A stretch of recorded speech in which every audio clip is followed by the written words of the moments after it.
Hello everyone, I hope this video finds you doing well, and if you are experiencing being conscious of your reality shifts, I hope that is a comfortable situation for you. The information that I'm going to bring you here today is some of the most incredible information I've ever delivered on YouTube in the past 8 years. I cannot verify the truth of the information. I can only present this information to you, and you can do your own research. But I came across this and I was extremely mind blown, and I wanted to present it to everyone. So here we go. I was on the Large Hadron Collider News Twitter feed, and I was going along. They're talking about hunting for invisible worlds today. And then there's some information on whether they found another Higgs boson, the God's particle. And then I came across this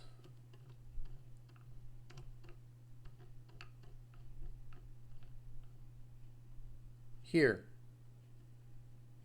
CERN, Mandela particles responsible for Nazis in United States. Okay, that was just an incredible title here that caught my eye. So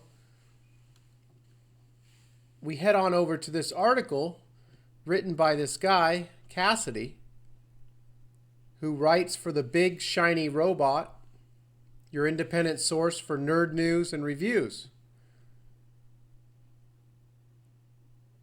So if you're not aware of what's been going on or what happened over the weekend in Charlottesville, Virginia, I'm going to link this here Huffington Post article with tons of photos of hate and anger, racism, showing you what's happening if you care to take a look at that. There'll be a link down below. So that's what this is referring to by saying that Mandela particles are responsible for Nazis in the United States. So I'm going to read parts of this. I'll link this down below as well. You can check this article out. Researchers at Large Hadron Collider have made a startling discovery, and the implications ripple well beyond the scientific community. After the discovery and verification of the Higgs boson more than 5 years ago, scientists have been searching ceaselessly for the next big discovery in physics.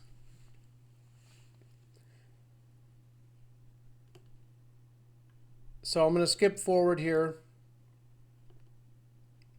Talks about what CERN does a little bit, the Higgs boson. This here is a Large Hadron Collider smashes particles together at near light speed. Fragments scatter, revealing their nature. One of the theories of the Mandela Effect is that the Large Hadron Collider is the creator of the effect. From slamming these particles together, they've created the effect. I don't know if that's true. However, what you are about to hear is going to show that they're at least definitely aware of the effect, and this is just totally incredible. So it talks about the string theory here, and it says that Hancock, one of the scientists, spoke to us on the phone after CERN's recent discovery. Now, I don't know what "to us" means, if this particular guy who wrote this article spoke with Hancock. I don't know.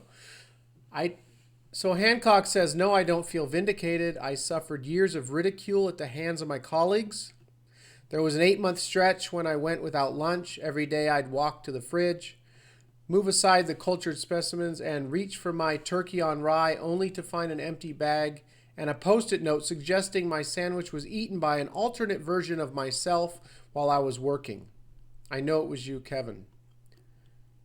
Hancock paints a picture of a laboratory filled with schoolyard bullies, none more vicious than Kevin Sizemore, his lab coat one size too small, a vindictive grin, and a dollop of mayo hiding at the corner of his mouth. "But I'd trade this new horror for a lifetime of Schrodinger's hoagie jokes," Hancock said. The new horror Hancock is referring to is the Mandela particle. Yeah, you heard that right. The Mandela particle. What? Discovered more than a month ago at the Large Hadron Collider. Researchers were reticent to announce their discovery until such time as it could be independently confirmed. It's standard practice that no discoveries are announced or papers published until an experiment can be independently verified. Dr. Richards again. Never before have I wished so earnestly to be wrong. When asked why she didn't attach her own name to the discovery, Richards said, "Isn't it obvious?" Instead, Richards opted to name it after the Mandela Effect, a cultural colloquialism referring to reality shifting. So I found this image here extremely bizarre. From left to right, reality splinters as seen by red boxes at the bottom left. Here, during this experiment at the Large Hadron Collider, May 7th, 2016. And at the right of the photo, Nazis emerge in small blue boxes. What? I mean, where do you get that from? So who knows what they're doing at CERN, right? I haven't talked a lot about CERN. I've never said that CERN could not be responsible. It's just always been a consciousness shift thing for me, the Mandela Effect. But I continue. The Mandela Effect hypothesis was coined by Fiona Broome based on a recollection of Nelson Mandela died in prison in the 80s, despite a lot of people remembering that. He went on to become the president of South Africa, blah, blah, blah. The Berenstain Bears had seemingly overnight been altered to Berenstain. Some suggest these massively held false memories are evidence of shifting between realities. Such musings have been relegated to internet conspiracy theories. That is until the announcement of the Mandela particle during a press conference last week. What? So I'm going to stop this for a second. I can't find anything on the internet about CERN discovering the Mandela particle. Only thing I could find was this article here, the Mandela particle. In the mid-1970s, a team of scientists announced their discovery of a new fragment of matter and named it the Mandela particle back in the 70s. So the Mandela particle is threatened. The concept of the Mandela entered the physicists' armory in 1973. I guess they named it the Mandela particle. So the Mandela, a fundamental particle, would be 40 to 70 times the mass of a proton and was proposed by a Leeds University cosmic ray group. Okay, so the only thing I could find on this is that the experiments that were done were faulty. And so maybe this just fell away until